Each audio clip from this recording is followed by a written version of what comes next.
રાજકોટમાં નવા શૈક્ષણિક સત્રની શરૂઆત સાથે સ્કૂલ યુનિફોર્મની ખરીદીનો ધમધમાટ જોવા મળી રહ્યો છે. જોકે આ વર્ષે યુનિફોર્મ અને રેડીમેડ ગાર્મેન્ટના ભાવમાં આશરે 10% સુધીનો વધારો નોંધાયો છે. વેપારીઓનું કહેવું છે કે વૈશ્વિક સ્તરે સર્જાયેલા યુદ્ધ જેવી પરિસ્થિતિઓ અને વધતા ઉત્પાદન ખર્ચના કારણે ભાવ વધ્યા છે. બીજી તરફ વાલીઓ પણ યુનિફોર્મ ઉપરાંત પુસ્તકો અને અન્ય શૈક્ષણિક સામગ્રીના વધારેલા ખર્ચની પરેશાન છે.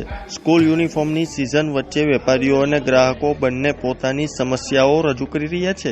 રાજકોટમાં નવા શૈક્ષણિક વર્ષની શરૂઆત સાથે સ્કૂલ યુનિફોર્મના બજારમાં ખરીદીનો માહોલ જામ્યો છે.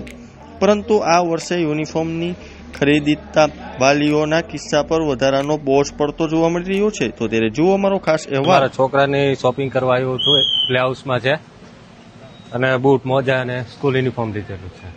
દર વર્ષે 7-8% તો મોંઘવારી હોય જ છે અને આપણે સમજી જ છીએ. એટલે આ વખતે એટલું જ છે, તો થતું જ આવે છે. એમાં આપણે કાંઈ ન કહી શકીએ.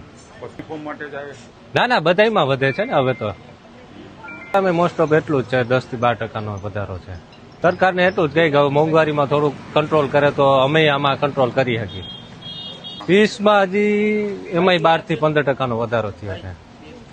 એટલે વ્યવહારિક વાત છે કે બધામાં થોડું ઘણું વધારો થતું હોય છે. અમારી આ સ્કૂલ યુનિફોર્મની વ્યવસાય આધારિત આ પેઢી 65 વર્ષ થયા. 65 વર્ષથી અમે આ વ્યવસાય સાથે સંકળાયેલા છીએ.